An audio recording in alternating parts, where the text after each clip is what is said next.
¡Seguridad! ¡Saquen a esta vieja mendiga de aquí ahora mismo!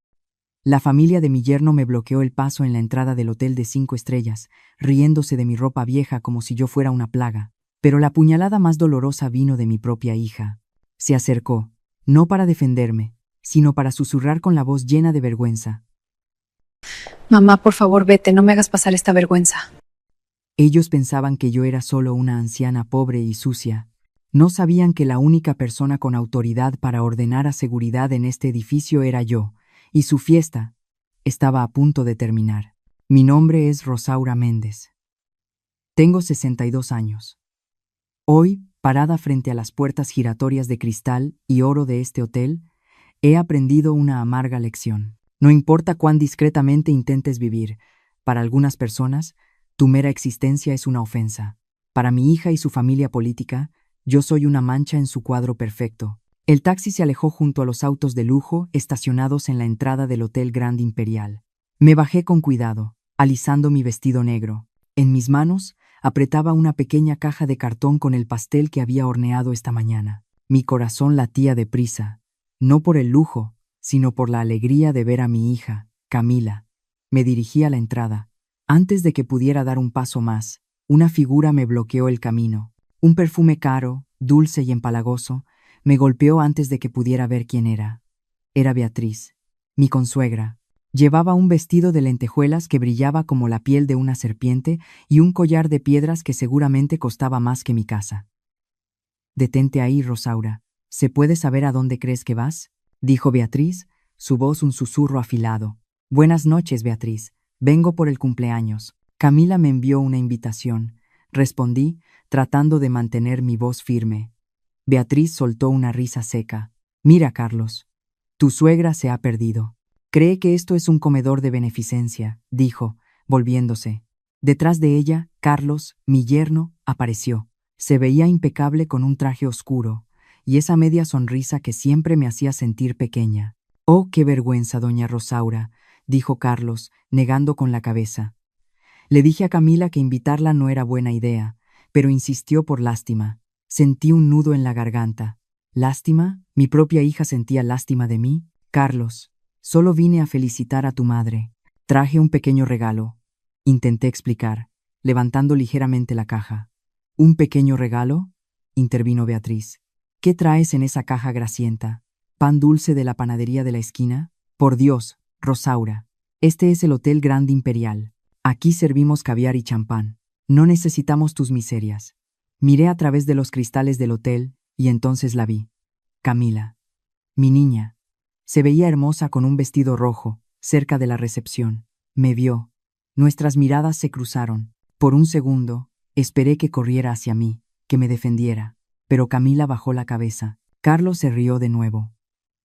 «Mamá, mira sus zapatos», dijo. «Siguen siendo los mismos zapatos viejos que usa para ir al mercado».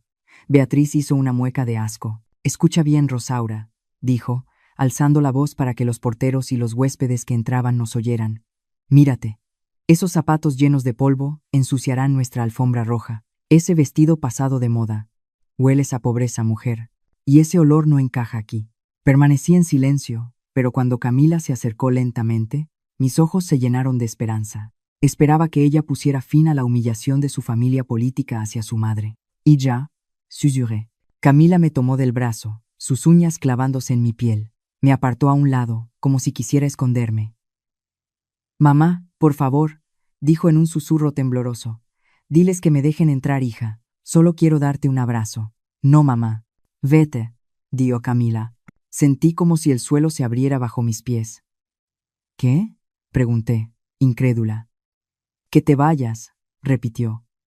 «¿No ves cómo nos están mirando? Me estás avergonzando terriblemente frente a la familia de Carlos. No encajas aquí, mamá. Este no es tu lugar». Mis manos, que sostenían el pastel, perdieron toda su fuerza. Mi propia sangre, la niña que había llevado en mi espalda, me estaba echando. «Pero, hija, soy tu madre. Por eso mismo, no arruines mi noche. Vete a casa. Te llamaré más tarde. Vete antes de que te vea alguien importante», suplicó Camila. Beatriz, viendo que Camila estaba de su lado, sonrió triunfante.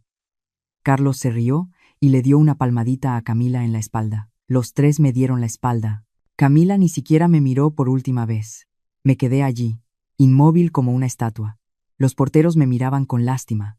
Las risas de mi yerno y mi consuegra resonaban en mis oídos. Me sentí desnuda, diminuta, completamente sola. Miré el imponente hotel, que parecía un palacio, y ahora una fortaleza inalcanzable para mí. Pensaron que habían logrado humillarme y eliminarme de la vida de mi hija, pero no sabían que la risa de mi consuegra fue el error más grande de su vida, porque acababa de despertar el secreto que había guardado durante años bajo este disfraz de pobreza. Todo comenzó hace 3 días. Recuerdo que estaba en mi cocina cuando Camila llegó a casa. Dejó un sobre color crema sobre mi vieja mesa de madera. «Toma, mamá, para el cumpleaños de mi suegra». Lo abrí lentamente. La señora Beatriz de la Garza y el señor Rogelio tienen el honor de invitarla a la celebración de su 60º aniversario en el Hotel Grand Imperial. Leí el nombre del lugar y sentí una punzada en el pecho. El Hotel Grand Imperial. Qué irónica es la vida. ¿Irás, mamá?, preguntó Camila, y en su voz no había esperanza, sino miedo. Miré a mi hija. Cuando su padre murió hace 20 años, nos quedamos solas contra el mundo. La viuda pobre, decían. La mujer que cose para que su hija coma. Pero lo que nadie sabía, ni siquiera Camila, es que mi difunto esposo me dejó un terreno, y yo lo convertí en silencio en un imperio. Me pasé noches en vela estudiando finanzas. El resultado es que hoy soy dueña de la mitad de este barrio, incluido ese lujoso hotel. Se lo oculté todo, esperando que aprendiera el valor del esfuerzo, pero al ver cómo me trataba, supe que había fracasado estrepitosamente. Desde que conoció a Carlos, un joven de apellido largo y cuenta bancaria corta, Camila cambió. La primera vez que él vino a esta casa, miró mis muebles como si tuvieran pulgas. ¿Me escuchas, mamá?, insistió Camila. Carlos dice que es muy importante que vayas. Dice que su madre quiere hacer las paces. ¿Hacer las paces?, pregunté. Esa mujer ni siquiera me saluda por la calle. ¿Por qué querría tenerme allí ahora? Camila suspiró, impaciente. Es su cumpleaños, mamá.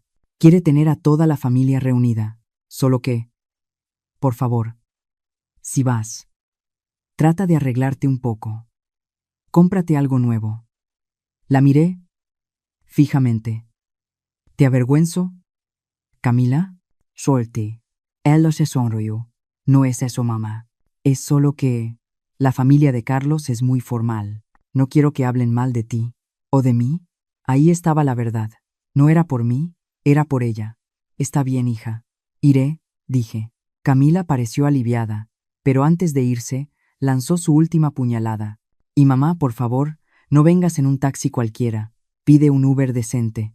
No te preocupes, hija. Sé cómo llegar, respondí secamente. Cuando Camila se fue, me quedé mirando la invitación dorada. Beatriz nunca hace nada sin un propósito. Si me invitaba al lugar más caro de la ciudad, era por alguna razón.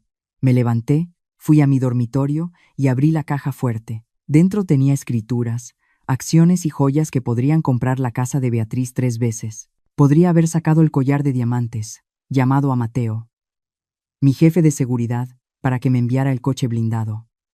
Podría haber llegado a esa fiesta vestida como una reina. Pero cerré la caja fuerte. Si mi hija y su nueva familia querían quererme, tenían que querer a la verdadera Rosaura, la mujer que la había criado sola. El dinero no compra el respeto, y necesitaba saber la verdad, saber hasta dónde llegaba la ceguera de mi hija. Así que tomé una decisión. Iría a la fiesta, pero con mi vestido negro de 5 años, con mis zapatos cómodos y con un regalo hecho por mis propias manos. Sería la prueba final. Si Camila me defendía, si se sentía orgullosa de su madre trabajadora, entonces le daría las llaves del reino. Le contaría todo. Pero si me rechazaba, solo de pensarlo, sentí un frío en el alma. Miré mis manos, arrugadas por el trabajo y el tiempo. Habían construido un imperio en silencio. Ahora, estas mismas manos desenmascararían la mentira en la que vivía mi hija. Con ese pensamiento amargo, guardé la invitación en mi viejo bolso y fui a la cocina. Hornearía ese pastel, pondría todo mi amor en ese regalo, aunque sospechaba que acabaría en la basura. Porque una madre siempre tiene esperanza, aunque sea la esperanza de una tonta. Esa fue la última vez que me permití ser ingenua. Amanecí con el sol ese día. La cocina se llenó de ese olor dulce a vainilla, canela y mantequilla que tanto le gustaba a Camila cuando era niña. No quise comprar nada en esas pastelerías francesas que están de moda ahora, donde los pasteles son muy bonitos pero saben a aire.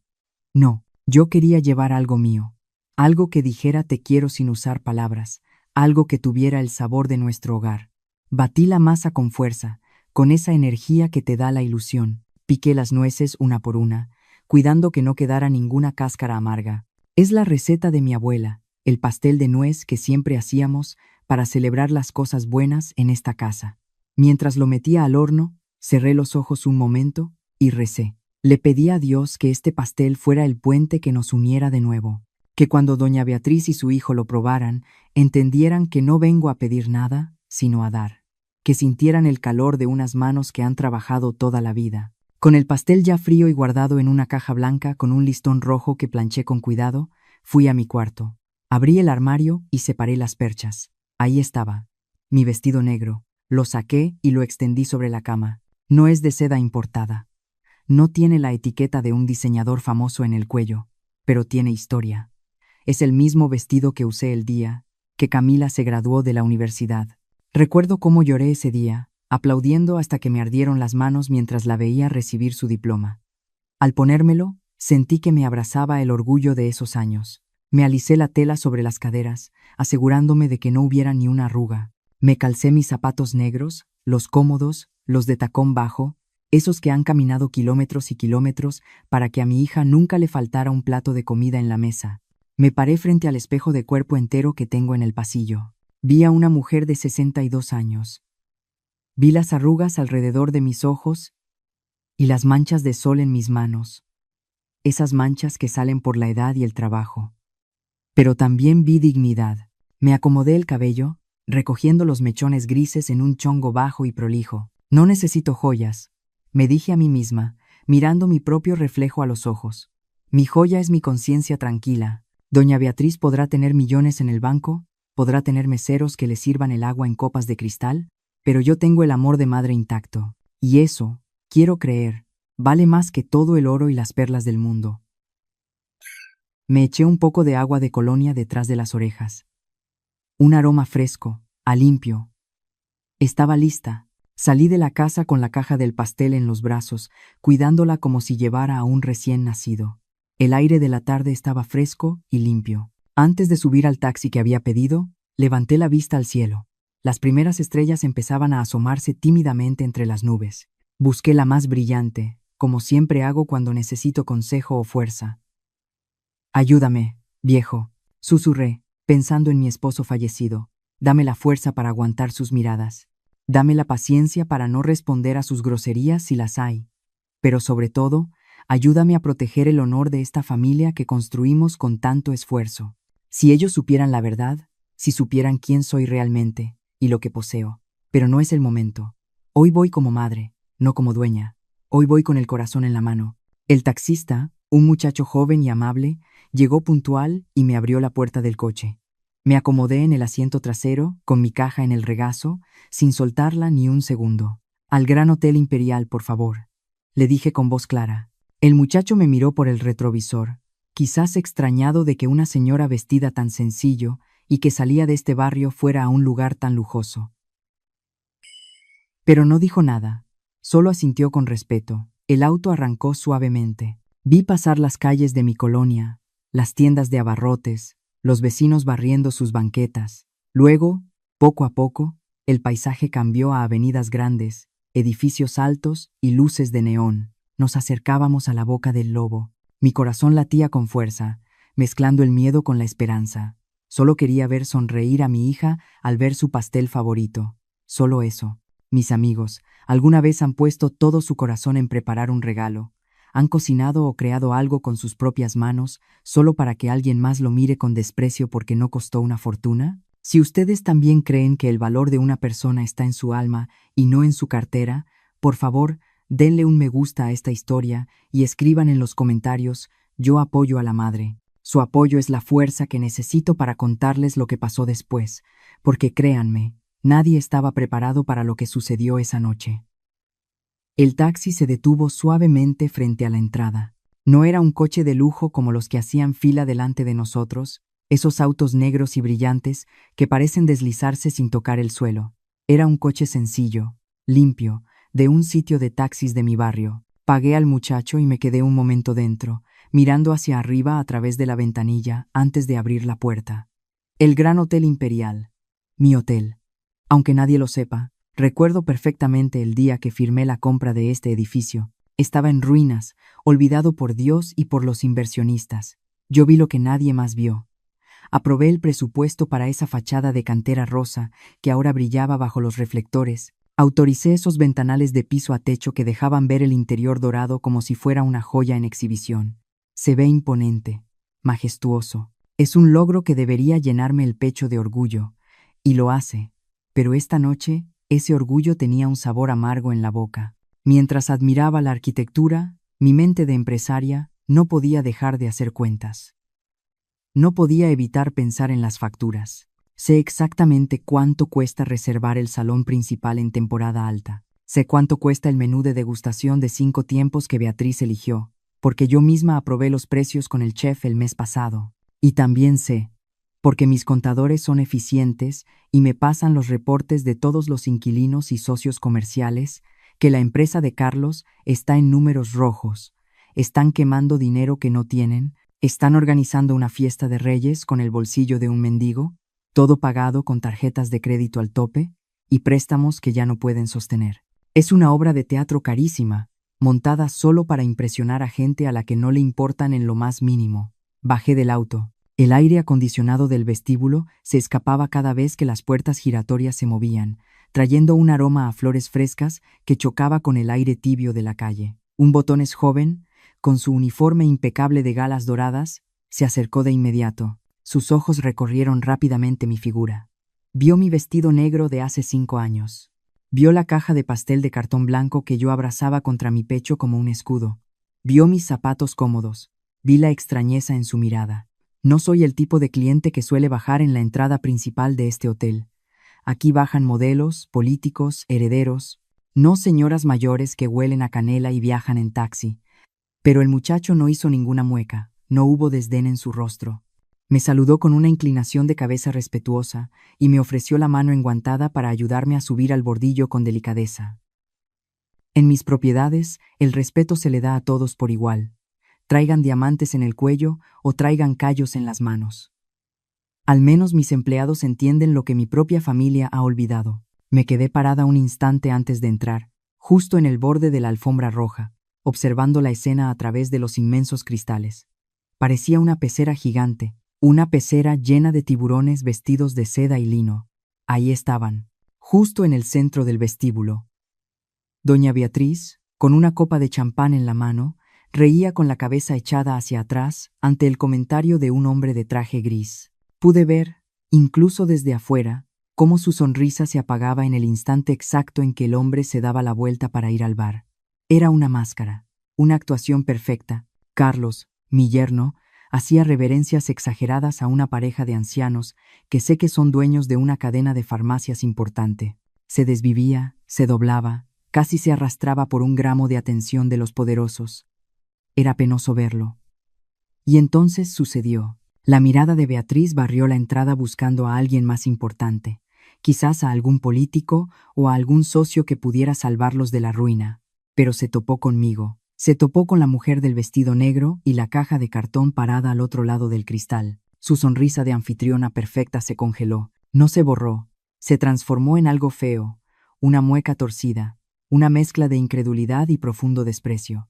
Vi cómo sus labios pintados de rojo intenso se movían rápido. Le dio un codazo discreto pero firme a Carlos en las costillas y jaló del brazo a Camila, que estaba distraída acomodándose el arete. Beatriz le susurró algo al oído con urgencia y señaló hacia donde yo estaba con un movimiento brusco y agresivo de la barbilla. La reacción fue inmediata.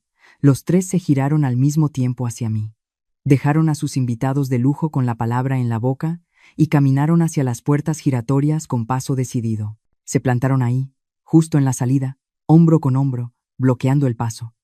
Parecían soldados defendiendo una fortaleza de un invasor indeseado, no una familia recibiendo a una abuela. Beatriz en el centro, como la generala de un ejército de apariencias. Carlos a su derecha, con el pecho inflado y la mandíbula tensa. Y Camila, mi Camila, a la izquierda, mirando al suelo incapaz de levantar la vista, se convirtieron en un muro humano, un muro hecho de soberbia, de vergüenza y de un miedo terrible al que dirán. Respiré hondo, llenando mis pulmones de valor. Abracé mi caja de pastel un poco más fuerte para que no notaran que me temblaban las manos, y di el primer paso hacia ellos. Sabía que al cruzar esa puerta no iba a encontrar una bienvenida, sino una guerra. Me planté frente a ellos, sintiendo cómo el aire se volvía pesado, casi irrespirable.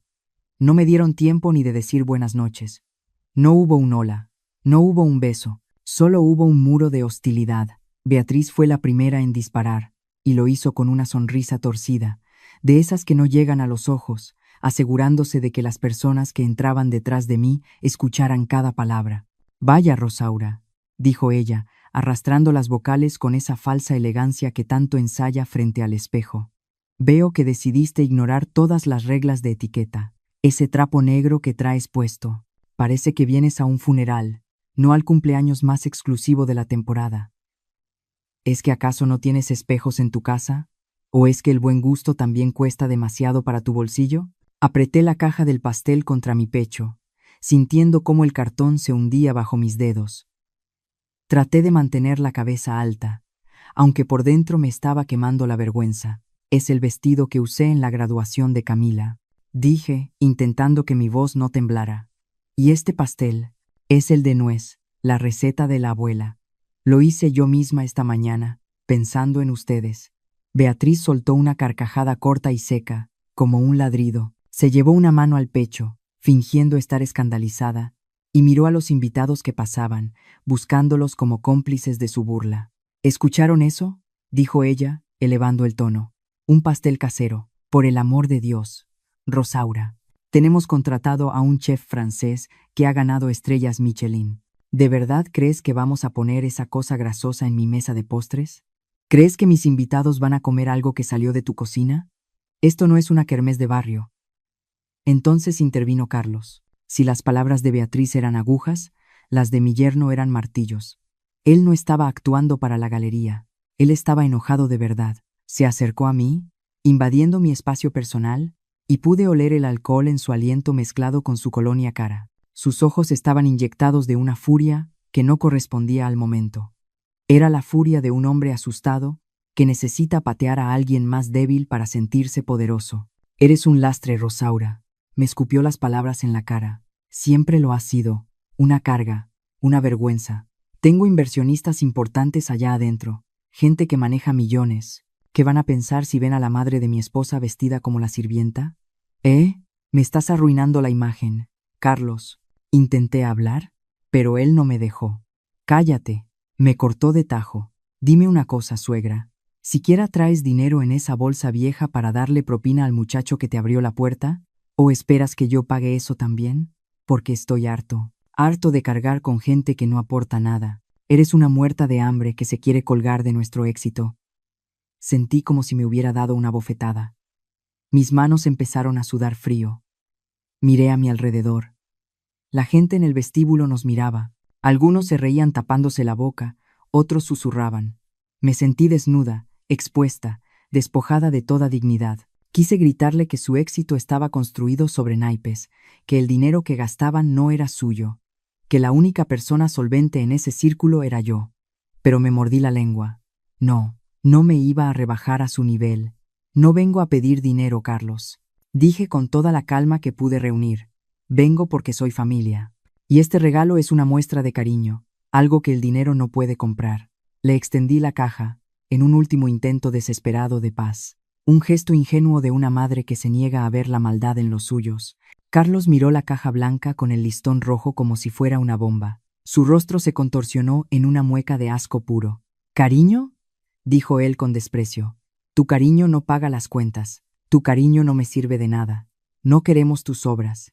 Y entonces lo hizo. Con un movimiento rápido y violento, Carlos levantó la mano y dio un manotazo brutal a la caja que yo sostenía. No lo vi venir. El golpe fue seco y contundente. La caja se me escapó de las manos. El tiempo pareció detenerse mientras veía mi regalo, ese pastel que había horneado con tanta ilusión, caer al suelo.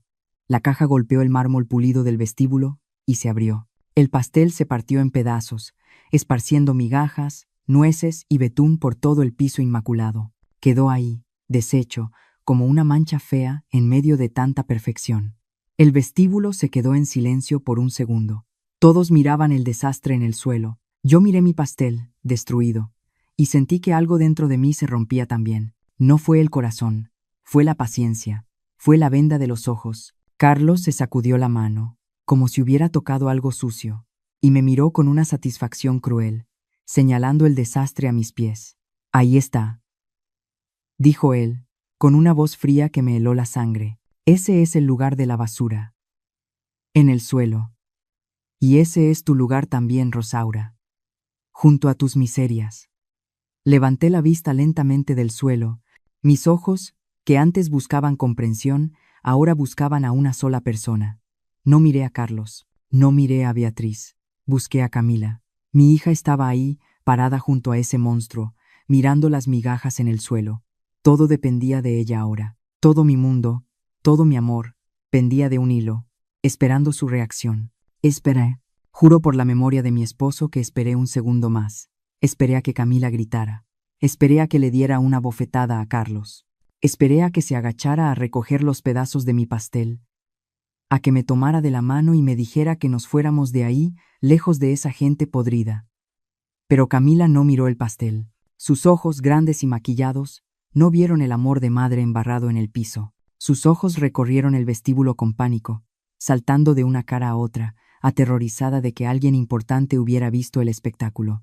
Vio a los socios de Carlos murmurando, vio a las señoras de sociedad tapándose la boca con sus abanicos, y el miedo en su mirada se transformó en algo mucho más doloroso para mí. Se transformó en rechazo. Camila se acercó a mí, me tomó del brazo, pero no fue un agarre suave. Sus dedos se clavaron en mi carne con desesperación, jalándome hacia la salida, como si yo fuera un perro callejero que se coló en una boda. Se inclinó hacia mi oído y con una voz que temblaba de rabia contenida, me susurró las palabras que terminaron de matar a la Rosaura ingenua que había vivido en mí hasta hoy. «Mamá, vete, por favor, lárgate ya», me sisió al oído. «¿No te das cuenta de lo que estás haciendo? Me estás matando de la vergüenza. Te dije que no vinieras si no tenías dinero para comportarte. Te lo advertí. Mírate, mamá. Das pena. Vete antes de que termines de arruinar mi vida». El tiempo se detuvo. Sentí un frío absoluto que me recorrió desde la nuca hasta los talones. Fue como si me hubieran arrancado el corazón del pecho sin anestesia. El dolor del pastel roto desapareció. Los insultos de Carlos y las risas de Beatriz se volvieron lejanos, como un zumbido de moscas. Lo único que escuchaba, repitiéndose una y otra vez en mi cabeza, era la voz de mi hija. «Das pena. Arruinas mi vida, si no tienes dinero». Miré a Camila. Realmente la miré. Y en ese instante, la venda que había llevado en los ojos durante años se cayó. Ya no vi a mi niña pequeña, ya no vi a la estudiante esforzada por la que me sacrifiqué. Vi a una extraña, vi a una mujer vacía, consumida por la ambición de pertenecer a un mundo que la desprecia, capaz de pisotear a la madre que le dio la vida solo para no perder su lugar en esa mesa de fantasía. En ese momento, algo dentro de mí se rompió, pero no fue un rompimiento que debilita. Fue como cuando se rompe un cascarón. La tristeza se evaporó y dejó en su lugar un vacío frío, duro y limpio. La lástima que sentía por mí misma desapareció, la esperanza de ser aceptada se murió, y de las cenizas de esa madre abnegada y sufrida, despertó la mujer que construyó este imperio. Despertó la dueña. Me solté de su agarre con un movimiento brusco, seco. Camila trastabilló un poco por la sorpresa. Me pasé la mano por la cara, borrando la única lágrima que se había atrevido a asomar. No volvería a llorar por ellos, nunca más. Enderecé la espalda, alcé la barbilla, sentí cómo mis vértebras se acomodaban una por una, recuperando la estatura y la dignidad que había encogido para caber en su mundo pequeño. Respiré hondo. El aire del hotel ya no me parecía ajeno. Olía a mi esfuerzo, olía a mi inversión, olía a mi propiedad. Miré a Camila, que me observaba confundida por mi repentino cambio de postura. Luego miré a Carlos, que seguía con su mueca de asco, y a Beatriz, que me miraba como si fuera un insecto resistente que se niega a morir. Ya no me daban miedo. Ya no me daban dolor. Solo me daban lástima. una lástima profunda por lo pequeños que eran. Di un paso hacia Beatriz. Ella, instintivamente, dio un paso atrás, sorprendida por la fuerza que de repente emanaba de mi mirada. Mis ojos, que antes buscaban aprobación, ahora la juzgaban. Beatriz me miró nerviosa y soltó una risita incómoda. ¿Y ahora qué te pasa? ¿Te vas a poner a llorar o vas a llamar al taxi?, dijo ella, intentando recuperar el control. La miré fijamente a los ojos, con una calma que la desarmó. Tienes razón, Beatriz, dije. Mi voz ya no temblaba, era firme, clara y resonante, como el acero. Tienes toda la razón en algo que dijiste hace un momento. Beatriz parpadeó, confundida. Ah, ¿sí? ¿En qué?, preguntó ella con arrogancia. Dijiste que la gente como yo no puede pagar una cena en un lugar como este. Continué, saboreando cada palabra, y es verdad, esta noche no voy a pagar ni un centavo por esta cena. Carlos soltó un bufido de burla. Pues claro que no vas a pagar, porque te vas a ir. No tienes con qué pagar, vieja ridícula. Lo ignoré y mantuve mi vista clavada en Beatriz. No voy a pagar, Beatriz, no porque no tenga dinero, dije, bajando el tono para que ella tuviera que inclinarse a escucharme, atrayéndola a mi terreno. No voy a pagar porque yo no necesito pagar para estar en mi propia casa. Beatriz frunció el ceño sin entender. ¿Tu casa? ¿De qué diablos estás hablando? Estás delirando, Rosaura. El sol te afectó el cerebro. Antes de que pudiera responderle, vi movimiento por el rabillo del ojo. Al fondo del pasillo principal, más allá de la recepción, una puerta doble se abrió. Conozco esos pasos. Conozco esa silueta. Era don Mateo, mi jefe de seguridad, un hombre de casi mi edad, con el cabello blanco y la postura de un militar. Llevaba años trabajando para mí, protegiendo mis intereses desde las sombras. Mateo había visto todo desde las cámaras de seguridad. Lo vi en su cara. Su rostro, generalmente impasible, estaba tenso por la furia contenida al ver cómo me habían tratado. Venía caminando rápido, con pasos largos y decididos que resonaban en el mármol como tambores de guerra. Detrás de él venían 4 oficiales de seguridad más, todos altos, todos serios. Los invitados se apartaban a su paso, sintiendo la autoridad que emanaba de ellos. Carlos también los vio y sonrió, pensando estúpidamente que venían a ayudarlo. Por fin, dijo Carlos, suspirando aliviado. Seguridad. Saquen a esta mujer de aquí inmediatamente. Está molestando a los invitados. Mateo no disminuyó la velocidad. Sus ojos no miraban a Carlos. Sus ojos estaban fijos en mí. Había una mezcla de respeto, lealtad y una solicitud de permiso en su mirada. Me quedé quieta, esperando. El momento de la verdad había llegado. La madre había muerto en la entrada. Ahora, la patrona estaba lista para tomar el mando. Mateo llegó hasta nosotros. Se detuvo en seco frente a mí, ignorando completamente a Carlos, que le gritaba órdenes. El silencio en el vestíbulo se hizo absoluto. Todos contenían el aliento. Mateo me miró, y por primera vez en toda la noche, alguien me miró con el respeto que merezco. Abrió la boca para hablar, y su voz, grave y potente, llenó todo el espacio.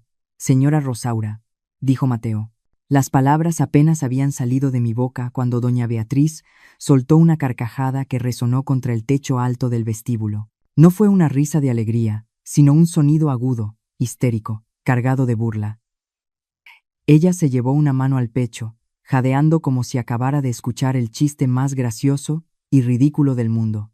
Sus ojos brillaban con malicia mientras se giraba hacia los invitados que, atraídos por el alboroto, habían detenido sus conversaciones para mirar el espectáculo. Por favor, llamen a una ambulancia o mejor a un psiquiátrico, gritó Beatriz, abriendo los brazos para abarcar a toda la audiencia. Mi consuegra ha perdido la razón por completo. Mírenla, la pobre mujer está tan desesperada por encajar, tan avergonzada de su pobreza, que ahora alucina que es la dueña del Gran Hotel Imperial. Es demencia senil. No hay otra explicación. Qué vergüenza tener que presenciar esto. Los murmullos de la gente se elevaron como una marea. Vi dedos señalándome, vi sonrisas burlonas, vi ojos que me miraban como si fuera un animal de circo.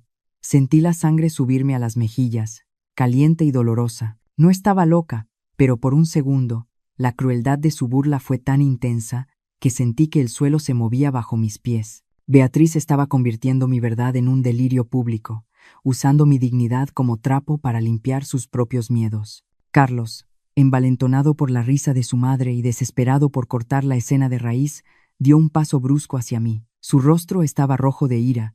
Las venas de su cuello se marcaban tensas contra el cuello de su camisa almidonada. Ya no le importaban las apariencias, solo quería eliminarme de su vista. Antes de que pudiera reaccionar, sentí sus dedos cerrarse alrededor de mi brazo izquierdo. No fue un toque para guiarme, fue un agarre violento, cruel. Sus dedos se clavaron en mi carne blanda, apretando con tanta fuerza que solté un gemido de dolor involuntario. El dolor físico fue agudo, pero el dolor de ser tratada como un objeto, como una basura que hay que sacar a la fuerza, fue mucho peor. «Suéltame, Carlos», dije, tratando de zafarme, pero él era más joven y mucho más fuerte. «Cállate la boca y camina, vieja loca», me siseó al oído, su aliento caliente contra mi cara. «No voy a dejar que arruines mis negocios con tus fantasías de grandeza. Si no te vas por las buenas, te voy a sacar a rastras y te voy a tirar a la banqueta yo mismo». Me jaló con fuerza, haciéndome trastabillar. Mis zapatos cómodos resbalaron en el mármol pulido. Estuve a punto de caer, y por un instante aterrador, vi mi futuro inmediato. Yo, Rosaura Méndez. Tirada en la calle, magullada y humillada por el esposo de mi hija, mientras ella miraba hacia otro lado. «Seguridad», gritó Carlos, arrastrándome hacia donde venía el grupo de hombres uniformados. «Llévense a esta mujer, tírenla a la calle y asegúrense de que no vuelva a acercarse a menos de 100 metros». Carlos levantó la mano libre, quizás para empujarme, quizás para hacerme daño de verdad. Cerré los ojos, esperando el impacto, esperando el final de mi dignidad. Mi corazón latía desbocado, como un pájaro atrapado en una jaula, gritando por una justicia que parecía no llegar. Pero el golpe nunca llegó. En su lugar, sentí un cambio repentino en la presión del aire. El tirón en mi brazo cesó de golpe. Abrí los ojos y vi algo que se quedaría grabado en mi memoria para siempre. Una mano grande, firme y callosa, había interceptado la muñeca de Carlos en el aire. Era una mano que conocía bien, una mano que había firmado cheques de nómina, que había revisado planos de construcción y que ahora se cerraba como un cepo de acero alrededor del brazo de mi yerno. Don Mateo estaba ahí, no el Mateo amable que me traía los reportes mensuales. Este era Mateo el protector, el jefe de seguridad, un hombre que no toleraba la falta de respeto. Su rostro era una máscara de piedra, pero sus ojos ardían con una furia fría y controlada. Con un movimiento seco y preciso, torció la muñeca de Carlos, obligándolo a soltarme. Carlos soltó un grito de sorpresa y dolor, retrocediendo y sobándose la muñeca. «¿Qué te pasa, imbécil? ¿No sabes quién soy? Soy el cliente. Soy el que paga», gritó Carlos, tratando de recuperar su postura dominante, aunque el miedo ya empezaba a asomar en sus ojos. «Te voy a reportar. Voy a hacer que te despidan. Quita tus manos de encima». Mateo ni siquiera lo miró.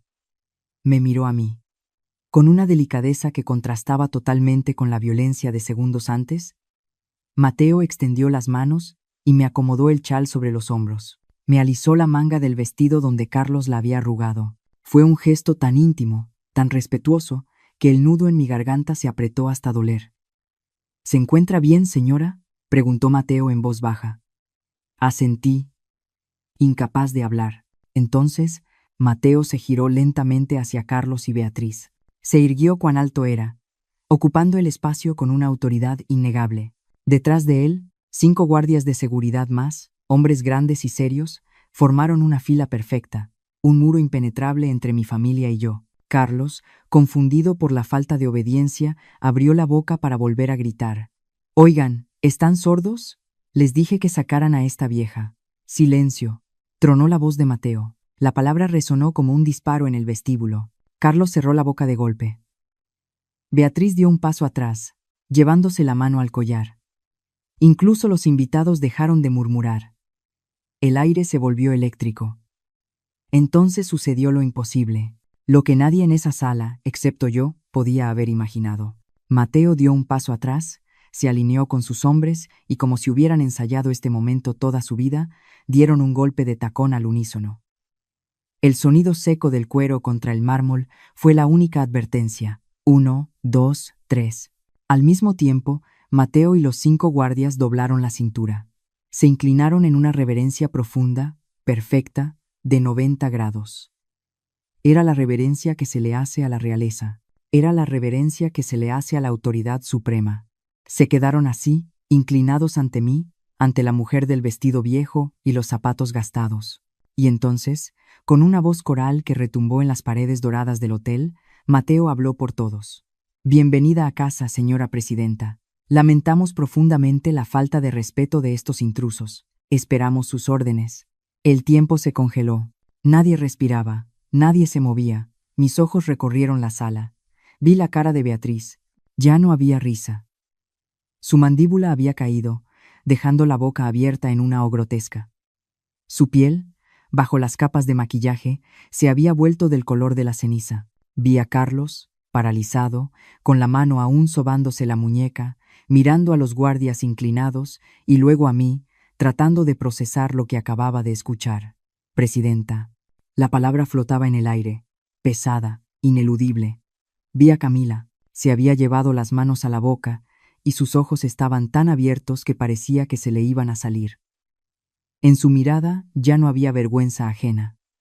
Había terror, terror puro y absoluto, al darse cuenta de que la mujer a la que acababa de echar a la calle, la mujer a la que había negado, era la dueña del suelo que pisaba. Yo seguía ahí parada, sintiendo cómo el dolor de mi brazo palpitaba, pero ya no me importaba. Me enderecé aún más.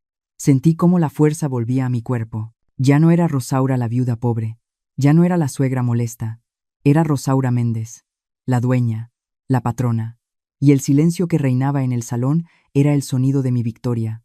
Si usted todavía está escuchando esto, por favor comente el número 1 abajo, para hacerme saber que todavía hay compañeros en este viaje conmigo. Su presencia es mi mayor motivación para contar la última parte, donde cada uno recibe exactamente lo que merece. El silencio que siguió a la reverencia de Mateo y sus hombres fue absoluto. Era un silencio denso, pesado, de esos que calan hasta los huesos. En ese momento, el lujoso vestíbulo del Gran Hotel Imperial dejó de ser un lugar de fiesta y se convirtió en una sala de juicio. Miré a doña Beatriz. La mujer que hace unos minutos se reía con la boca abierta, ahora parecía haber olvidado cómo respirar. Su rostro, cubierto de capas de maquillaje caro, se cuarteaba bajo la presión de la realidad. Intentó hablar, intentó soltar otra de sus risitas venenosas para romper la tensión, para decir que todo era una broma de mal gusto. Pero de su garganta solo salió un sonido ahogado, un gemido patético que murió antes de nacer. Sus ojos saltaban de los guardias de seguridad a mí. Y por primera vez, vi el miedo real en ellos.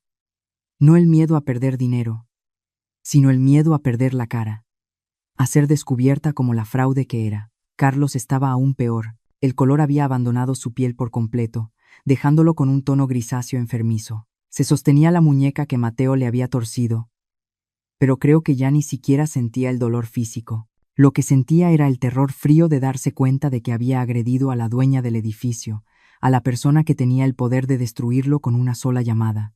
Lo vi tragar saliva, su nuez subiendo y bajando con dificultad, mientras su cerebro pequeño intentaba procesar cómo la suegra, a la que llamaba muerta de hambre, podía tener a un ejército a sus pies. Pero la humillación de mi familia política apenas comenzaba. Desde el fondo del pasillo, corriendo con una prisa que rara vez se ve en un hombre de su posición, apareció Ricardo Velasco, el gerente general del hotel. Detrás de él venía Jean-Paul, nuestro chef ejecutivo, con su inmaculada filipina blanca y el gorro alto. Ricardo, un hombre que siempre mantiene la compostura, venía secándose el sudor de la frente con un pañuelo. Señora Méndez, doña Rosaura, dijo Ricardo al llegar, casi sin aliento, haciendo una inclinación profunda ante mí, ignorando por completo a Beatriz y a sus invitados. Mil disculpas, no sabíamos que vendría hoy. Si hubiéramos sabido, habríamos preparado la entrada principal como se debe. Jean-Paul, el chef que Beatriz presumía haber contratado personalmente, se acercó también. Madame, dijo con su acento francés, tomándome la mano con delicadeza. Es un honor tenerla aquí.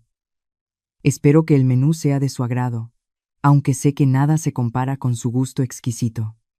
Vi cómo las rodillas de Beatriz flaqueaban. Se tuvo que agarrar del brazo de Carlos para no caerse. Ahí estaba la confirmación final.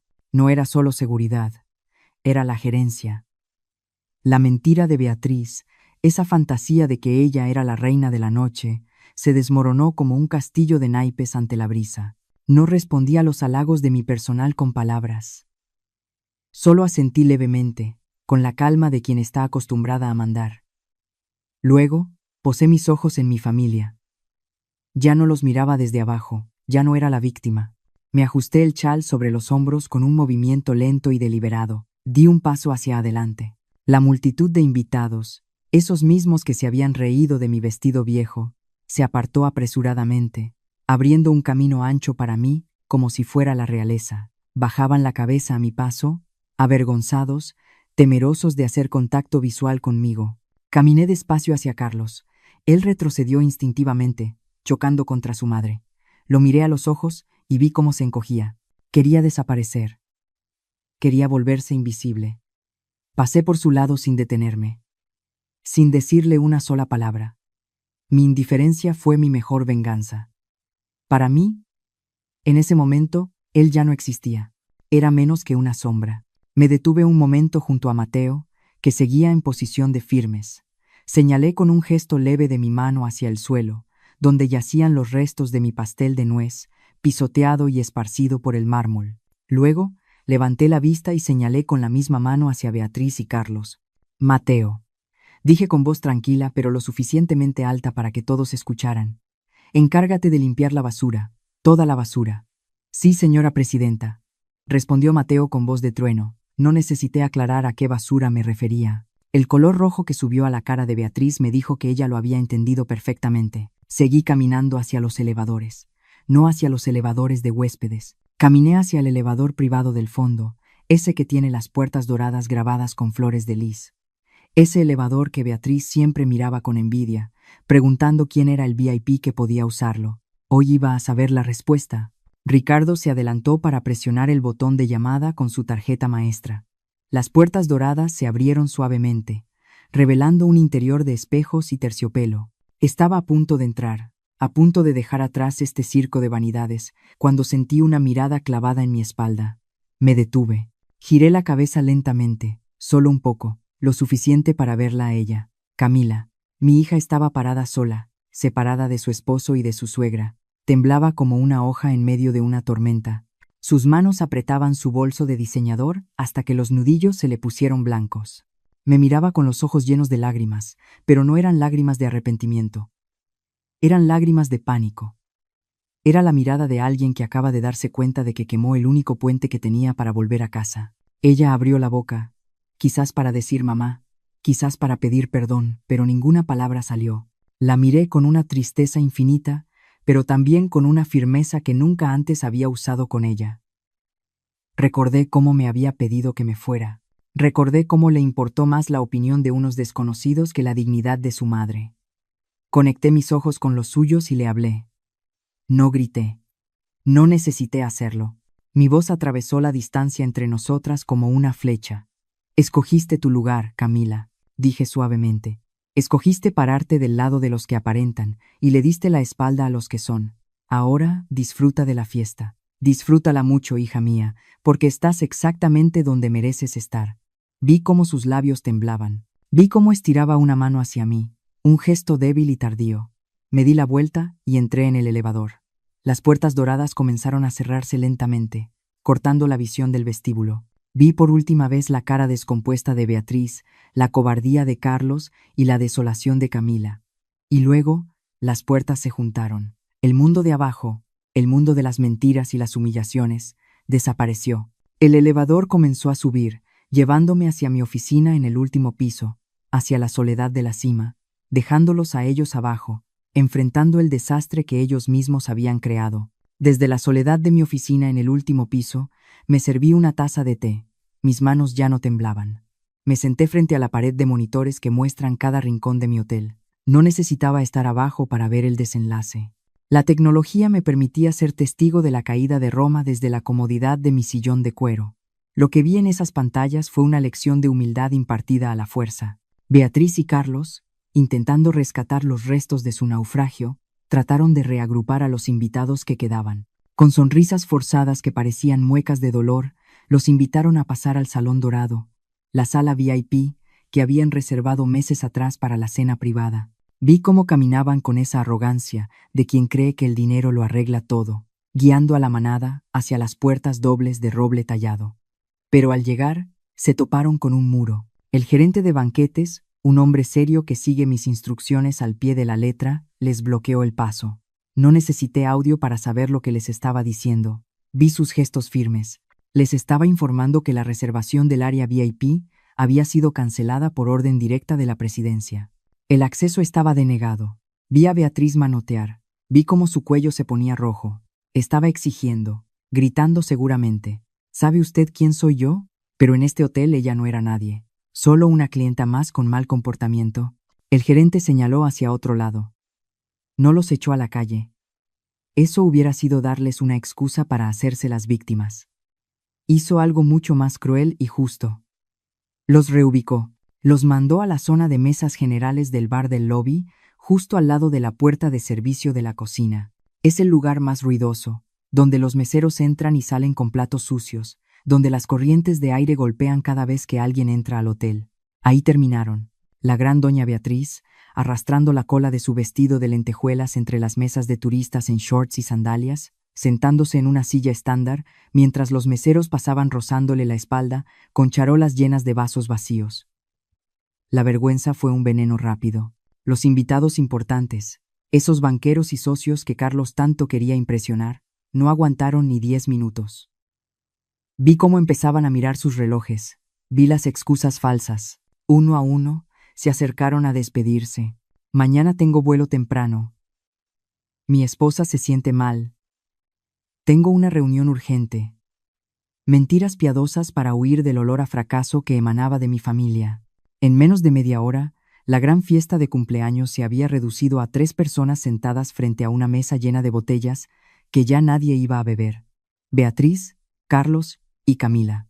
Pero el golpe final, el verdadero gancho al hígado, llegó con la cuenta. Como la reservación VIP se canceló, el sistema del hotel automáticamente generó el cobro de lo consumido hasta el momento y exigió el pago por adelantado para seguir sirviéndoles en el bar.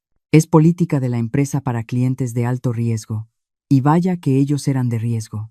Vi al jefe de meseros acercarse con la terminal bancaria y la carpeta de piel con la cuenta. Carlos, tratando de mantener un poco de dignidad frente a los pocos curiosos que quedaban, sacó su cartera. Lo vi sacar su tarjeta negra, esa tarjeta que brillaba tanto como su ego.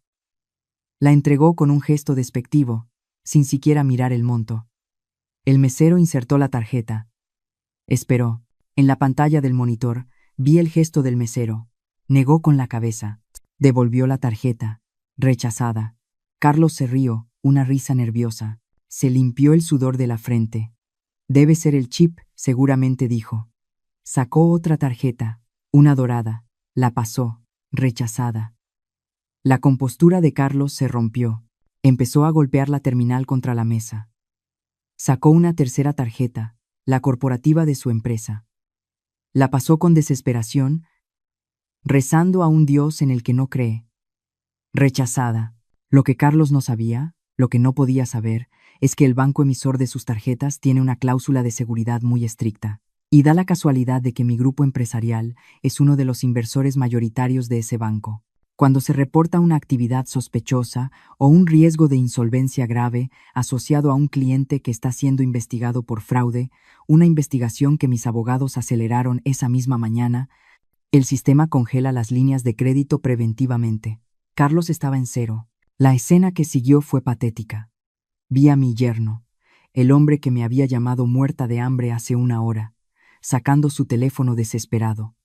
Empezó a hacer llamadas, una tras otra. Seguramente llamaba a esos mismos amigos que acababan de irse. Préstame efectivo. Tengo un problema con el banco. Te pago mañana. Nadie contestó. O si contestaron, le dijeron que no.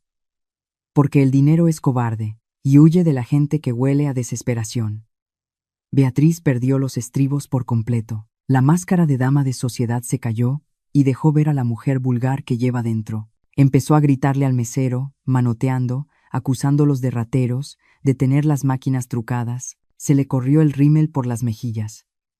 Se veía pequeña, arrugada y vencida. Tuvieron que vaciar sus bolsillos. Vi a Camila sacar los billetes que traía en su bolso. Vi a Carlos contar monedas. Tuvieron que dejar el reloj de Carlos, ese reloj suizo falso que él jura que es auténtico, como garantía para que los dejaran irse sin llamar a la policía. Y Camila, mi pobre Camila, ella no gritaba, no hacía llamadas. Estaba sentada en la orilla de la silla, con la mirada perdida en el vacío, viendo cómo su castillo de naipes se derrumbaba por falta de fondos. Por primera vez en años, no tenía el escudo del dinero de su marido para protegerse. Estaba desnuda ante la realidad. Me recargué en mi sillón, sintiendo una mezcla de satisfacción y una tristeza profunda. Habían querido humillarme por no tener dinero para pagar una cena, y ahora eran ellos los que no tenían ni para pagar el agua que se habían bebido. La justicia poética es la más dulce, pero también deja un sabor extraño en la boca. Apagué el monitor, ya había visto suficiente. El espectáculo había terminado. Ahora comenzaba la verdadera caída. Y yo tenía que estar lista para cuando vinieran a tocar mi puerta, porque sabía que vendrían. Siempre vuelven cuando tienen hambre, pero esta vez, la cocina estaba cerrada. No pasó mucho tiempo antes de que la puerta de mi oficina volviera a sonar. No era el toque firme de Mateo, era un toque débil, vacilante, casi como si quien estuviera del otro lado tuviera miedo de lo que encontraría al entrar. Miré uno de los monitores.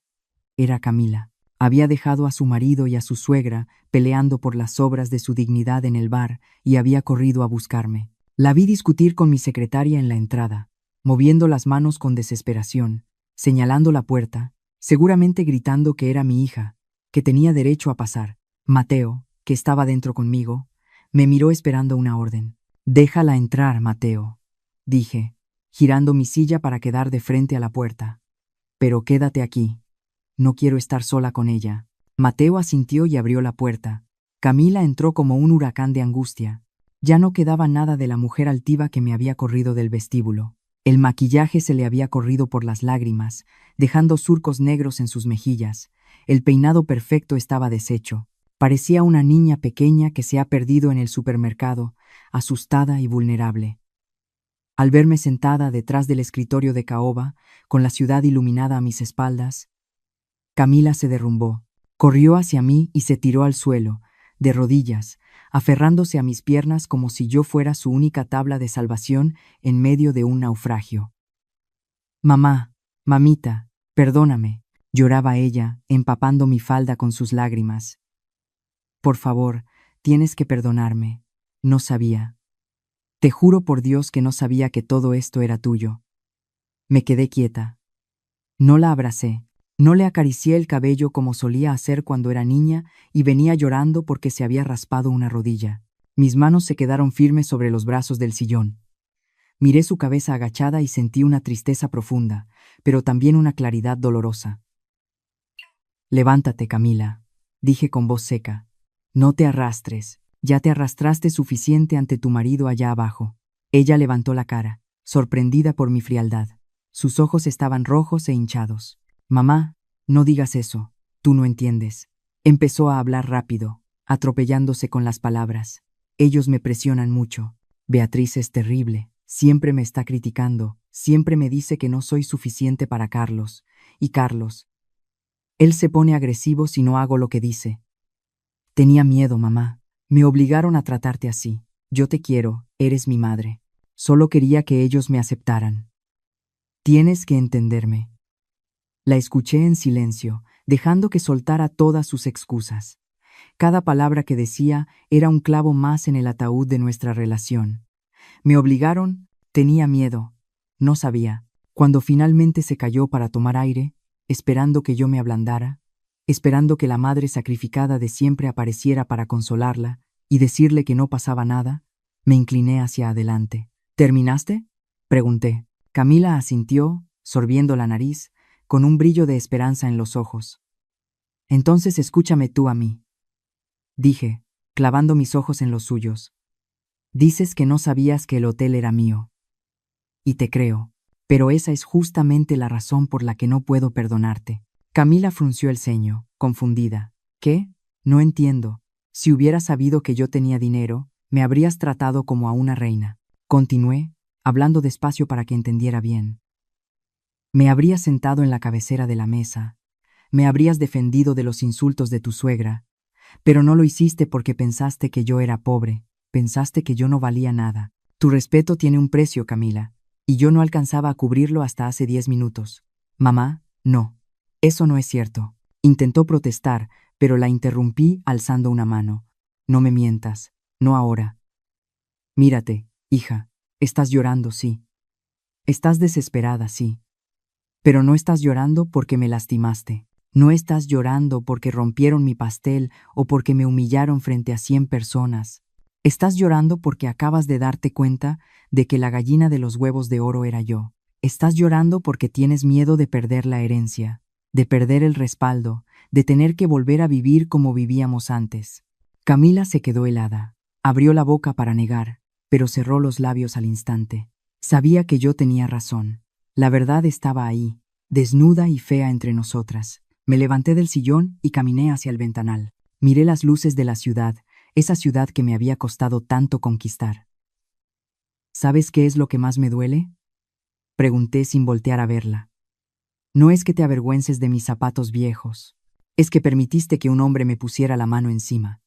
Vi cómo Carlos me jaloneaba, vi cómo me lastimaba. Y tú miraste hacia otro lado. Preferiste proteger tu estatus de esposa sumisa antes que proteger la integridad física de tu madre. Eso, Camila, no es miedo. Eso es cobardía. Y la cobardía es una elección. Me giré para enfrentarla una última vez. Ella seguía de rodillas, pero ya no lloraba. Me miraba con una mezcla de asombro y terror, como si estuviera viendo a una desconocida. Mamá, por favor, dame otra oportunidad. Voy a dejar a Carlos. Me voy a divorciar. Vuelvo a casa contigo. Te prometo que todo será diferente. Negué con la cabeza lentamente. No, Camila, tu cuarto en mi casa ya no es tu cuarto. Ahora es un almacén. Y tú ya eres una mujer adulta. Tomaste tus decisiones. Elegiste tu familia. Me acerqué a ella. Me agaché un poco. No para ayudarla a levantarse, sino para decirle lo último que tenía que decirle, mirándola directamente al alma. Te puedo perdonar por el pastel roto, hija. Al fin y al cabo, era solo harina y azúcar. Pero no te puedo perdonar por haber dejado que otros pisotearan a tu madre, sin atreverte a levantar la voz. No te perdono el silencio. Me enderecé y volví a mi escritorio. Vete, Camila, no hagas esperar a tu marido. Él te necesita ahora más que nunca para pagar la cuenta. Camila se quedó ahí unos segundos más, esperando un milagro que no iba a ocurrir. Luego, lentamente, con movimientos pesados como si llevara plomo en los huesos, se levantó. Se alisó el vestido rojo, se limpió la cara con el dorso de la mano y me miró una última vez. En sus ojos vi la certeza absoluta de la pérdida. Había perdido no solo el dinero, sino el único amor incondicional que había tenido en su vida. Se dio la vuelta y caminó hacia la puerta. Mateo le abrió sin decir una palabra. «Adiós, mamá», susurró ella antes de salir. «Adiós, Camila». Respondí al aire vacío. La puerta se cerró suavemente. El silencio volvió a llenar la oficina, pero esta vez no se sentía pesado. Se sentía limpio. Se sentía como el aire fresco después de una tormenta larga y destructiva. Me senté en mi sillón y respiré hondo. Me dolía el pecho, sí, pero era un dolor necesario. El dolor de una herida que por fin ha sido desinfectada y puede empezar a sanar. Han pasado varias semanas desde esa noche y, como siempre sucede en los negocios, las noticias vuelan más rápido que el viento. El rumor de lo que pasó en el vestíbulo del Gran Hotel Imperial se esparció como pólvora seca. No tuve que hacer mucho para que la justicia llegara. Solo me senté a esperar y dejé que la gravedad hiciera su trabajo. Carlos perdió 3 contratos importantes esa misma semana. Resulta que a los inversionistas serios no les gusta confiar su capital a un hombre que agrede a mujeres mayores y cuyas tarjetas de crédito son rechazadas en público. La confianza es un cristal muy frágil, y él mismo se encargó de romperlo. Además, dio la casualidad de que las oficinas de su empresa estaban en un edificio corporativo que también forma parte de mi portafolio de propiedades. Cuando llegó la fecha de renovación del contrato de arrendamiento, mi administrador simplemente le envió un correo formal informándole que el espacio ya no estaba disponible para su renovación. Sin oficina, sin crédito bancario y con la reputación por los suelos, su pequeña empresa de papel se desmoronó en cuestión de días. Doña Beatriz no corrió con mejor suerte. El círculo social al que tanto se aferraba, esas amistades de plástico que ella cultivaba con tanto esmero, la escupió de inmediato. La gente rica perdona muchas cosas, perdona la avaricia y a veces hasta el crimen, pero no perdona el ridículo ni la vulgaridad. Dejó de recibir invitaciones a los desayunos de caridad. Sus amigas del club de jardinería de repente estaban muy ocupadas para contestarle el teléfono. Se quedó sola en su casa grande y fría, rodeada de muebles Luis XV que ya no podía pagar y de un silencio que le recordaba a gritos su nueva realidad. Y como siempre pasa cuando el dinero sale por la puerta, el amor, o lo que ellos llamaban amor, saltó por la ventana sin mirar atrás. Me enteré por Mateo, que tiene oídos en todas partes, que la casa de mis consuegros se convirtió en un campo de batalla. Los gritos y los reproches se escuchaban hasta la calle. Se culparon el uno al otro de su desgracia. Y, por supuesto, buscaron a alguien más débil para cargar con el peso de su fracaso. Adivinen quién fue la elegida. Camila. Le echaron en cara cada desgracia. Le dijeron que por su culpa, por traer a su madre conflictiva y mentirosa, habían perdido su estatus. Le dijeron que ella traía la mala suerte en la sangre. Mi hija se convirtió en el saco de boxeo de sus frustraciones, recibiendo insultos diarios por no haber sabido explotar mejor la mina de oro que tenían enfrente. Ayer por la tarde, el timbre de mi casa sonó. Era un sonido largo, insistente. Fui a abrir. Ahí estaba Camila. Tenía 2 maletas grandes a sus pies y los ojos hinchados de tanto llorar. Se veía más delgada, más pálida, sin rastro del glamour prestado que solía exhibir. «Mamá», dijo ella con voz quebrada al verme tras la reja. «Ya no aguanto más. Me voy a divorciar. Carlos me corrió de la casa. Me dijo que soy un estorbo y que ya no le sirvo para nada». Intentó empujar la puerta para entrar, dando por hecho que su habitación estaría lista, con las sábanas limpias y la comida caliente, como siempre había sido. Esperaba encontrar el refugio incondicional que tantas veces despreció. Pero la puerta no cedió. Había cambiado la cerradura hacía 2 días. Camila me miró, confundida, empujando la madera inútilmente.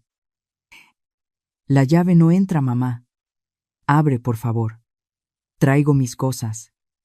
Vengo a quedarme». La miré a través de los barrotes negros de seguridad. Me dolió. Claro que me dolió. Es mi hija. Es la niña que peiné y cuidé. Mis entrañas de madre gritaban que le abriera, que la metiera a mi cama, que le hiciera una sopa de fideos y le dijera que todo iba a estar bien. Pero la madre protectora ya no estaba al mando. Ahora estaba la madre que enseña, la madre que ama de verdad. «No vas a vivir aquí, Camila», le dije suavemente, pero con una firmeza que no admitía discusión. Ella soltó el asa de las maletas, incrédula. Dio un paso atrás como si la hubiera golpeado. «¿Qué? ¿Me vas a dejar en la calle? Soy tu hija. Soy tu sangre. Eres mi hija, y precisamente por eso no voy a dejar que te escondas aquí a lamerte las heridas. Si te dejo entrar ahora, no vas a aprender nada. Vas a esperar a que yo te resuelva la vida otra vez, a que mi dinero tape tus errores, y yo no soy eterna, Camila. Necesito saber que podrás sobrevivir cuando yo no esté». Metí la mano en el bolsillo de mi delantal y saqué un pequeño sobre amarillo. Lo pasé por entre los barrotes de la reja. «Tómalo», dije. Camila lo tomó con manos temblorosas. Lo abrió. Adentro había una libreta de ahorros con una cantidad modesta. No eran millones, no era una herencia anticipada. Era lo suficiente para rentar un departamento pequeño, comprar comida sencilla para 2 meses y moverse en transporte público mientras buscaba trabajo. «Ese dinero es tuyo. Es lo que ahorré peso a peso para ti cuando naciste, vendiendo ropa ajena. Úsalo para empezar de cero. Búscate un techo propio. Búscate un trabajo real.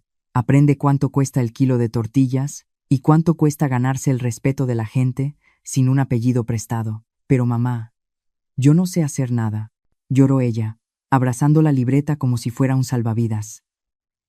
Yo empecé con una máquina de coser vieja, un bebé en la espalda y el corazón roto. Tú tienes una ventaja que yo no tuve. ¿Cuál?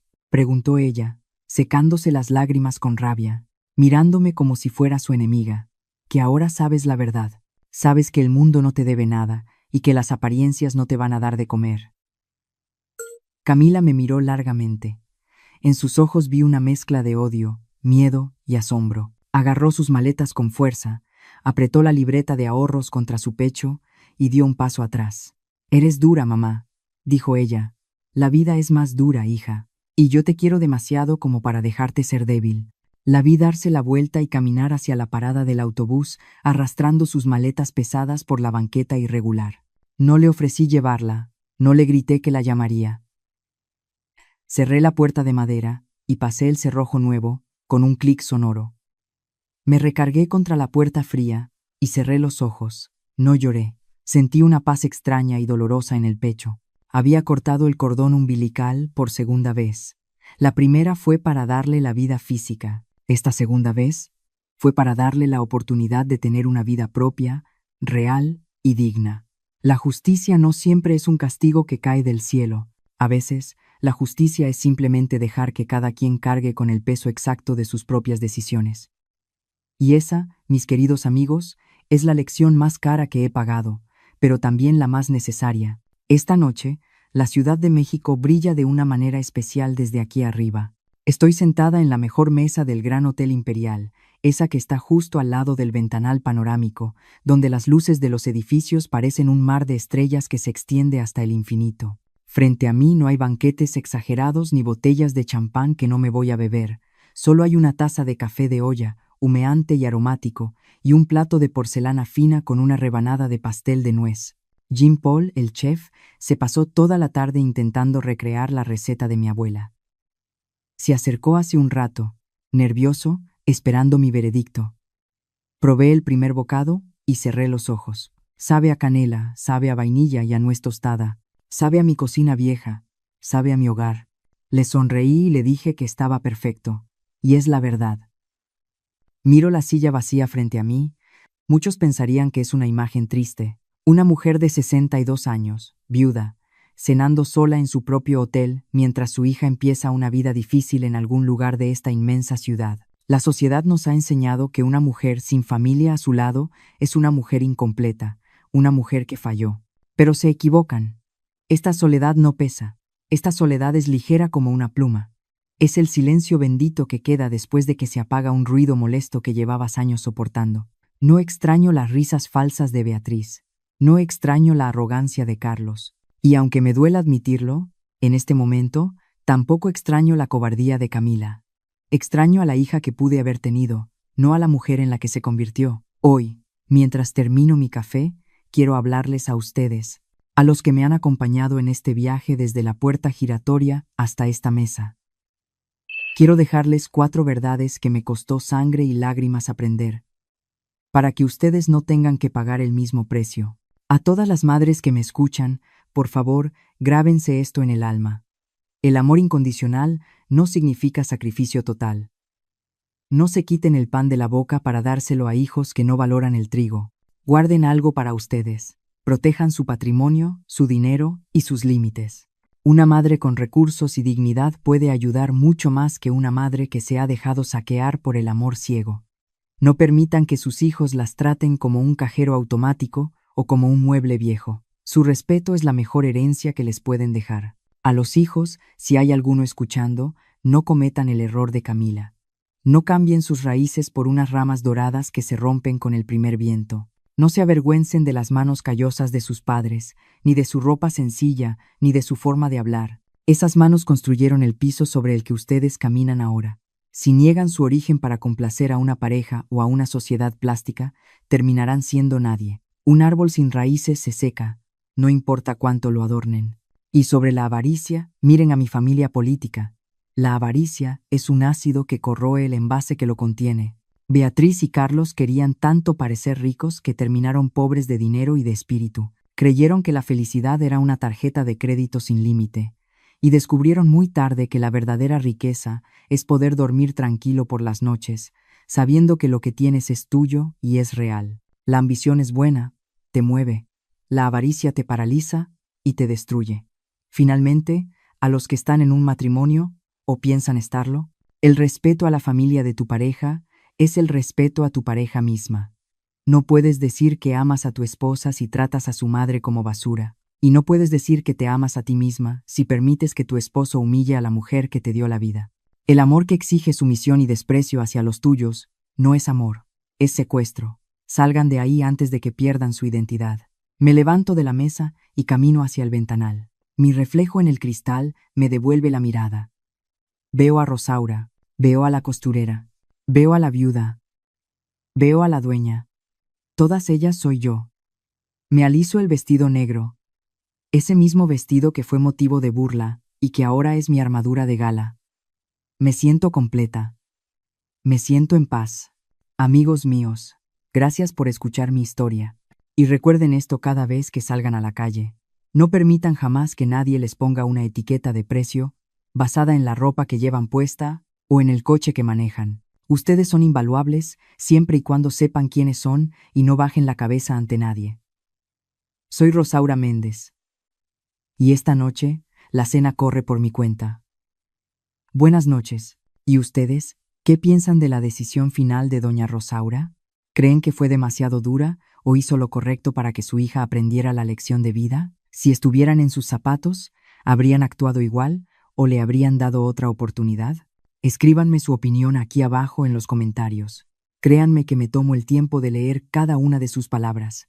Si esta historia les tocó el corazón o los hizo reflexionar, no olviden dejarnos un me gusta, compartir el video con su familia y suscribirse al canal para no perderse los próximos relatos. Nos escuchamos en la siguiente historia. Esto es Historias del Suspiro, acompañándote a través de los años para encontrar la paz y la fuerza que vive en tu alma.